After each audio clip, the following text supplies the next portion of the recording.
This universe, we are all aware, operates by the physical and chemical laws that you studied in middle school and high school and then continued in college as well.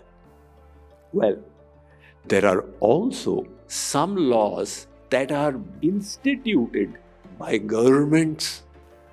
So these laws that the government institutes, they can be repealed. But the laws of nature are permanent and cannot be changed. Likewise, there are certain laws of life. And ignorance of these laws of life create the problem. The solution lies in their understanding. Each and every one of us has infinite potential. But you may say, Swamiji, that doesn't seem to be standing to reason. Well, it does if you can just understand who you are. We try to understand our relatives, to harmonize our relationship with them. We want to know our boss better so we can keep him happy and pleased. You want to know your subordinate a greater deal so that you can engage them meaningfully. But we don't try to know ourselves because we think we already do. And the fact is that this is the big question mark. Now, who are we? Modern science tells us that this matter, when it has come together in the form of the body, it has resulted in life. So the basic precept of modern science is that life is a consequence of matter. However, this doesn't stand to reason because matter does not have consciousness. If you prick a thorn into this iron, it will not have any feeling because it does not possess life. Whereas if you put a needle into your knee, you will scream, "Oh, it's paining." It has got life in it. Where did this quality of consciousness come from in your body while it is not in this matter? This is the question which philosophers ponder upon. In America, there is a section of philosophers called consciousness philosophers. And they keep on pondering over this question. Where did life come from in matter? Like, for example, I asked one person, does AI have consciousness? Does AI have awareness? Does AI know what it is doing? The fact is, it does not know. It does not have life. So he said, Swamiji, that is because AI is still rudimentary. When AI evolves, then it will develop the symptom of life. I said, what do you mean? He said that as per science, when we have so many neurons in our head, then we develop the symptom of life. Likewise, when AI becomes more powerful, life will come into it.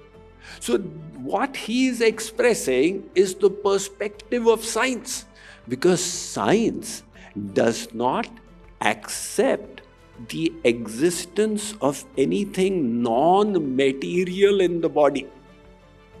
And so consciousness must be a consequence of matter.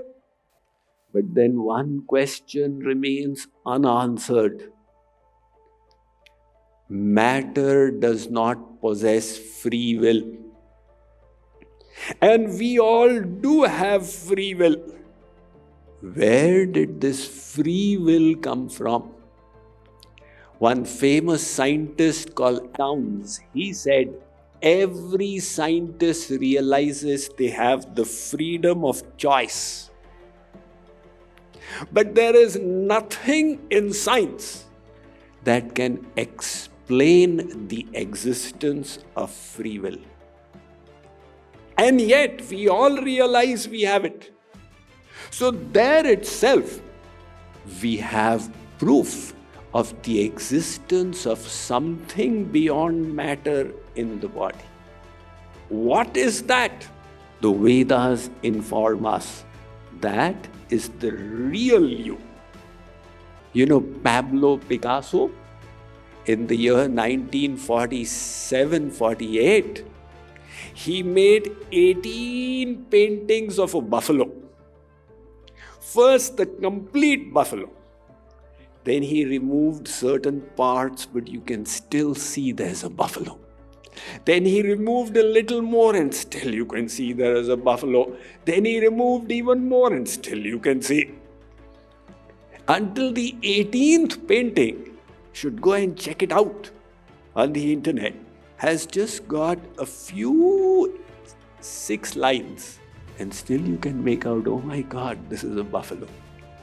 So that was the core of the buffalo.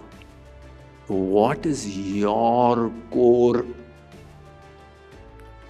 You need to find out. What is my core?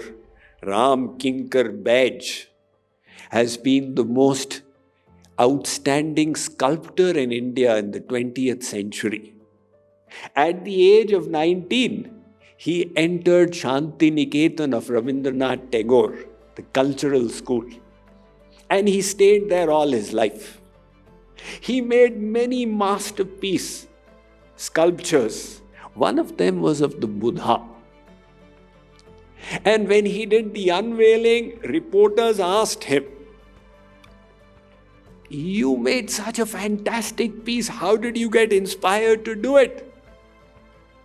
He said, when I saw the block of marble, I could see the Buddha in it. And I removed everything that was not the Buddha. And the Buddha manifested. So what is your core then? Philosophers have pondered over this question for 2.5 millennia in the Western world. The great Socrates of Athens, he used to encourage his students to keep thinking, who am I? A joke is said of him that he was walking down the street of Athens and lost in contemplation, he absent-mindedly bumped into a policeman who became indignant and said, can't you look and walk? Who are you? And Socrates responded, sir, for the last 40 years I have been thinking, who am I? Now you are asking me, if you know who I am, please tell me. So in the temple of Apollo at Delphi, this question is engraved, know Thyself, know thyself. 100 years ago, there was a saint in India called Ramana Maharshi, very famous saint, because it's almost contemporary. His whole taxonomy, his whole philosophy was, know yourself. He would say, you know who your relatives are, what your profession is, etc., but do you know yourself? And if you don't, then all your knowledge is coming from the core of ignorance. So when people would approach him, Gurudev, I have got this financial problem, this medical problem, this relational problem, the emotional adversity. Gurudev, please bless me. He would say, think. Who has this financial, emotional, relational problem? Think. So one disciple came to him and said, Gurudev, I have got this financial, relational, emotional problem, and don't tell me to think who has got this problem.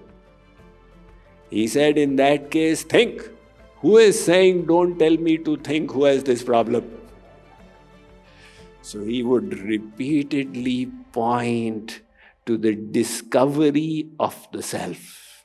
There's so much of power and knowledge of the self.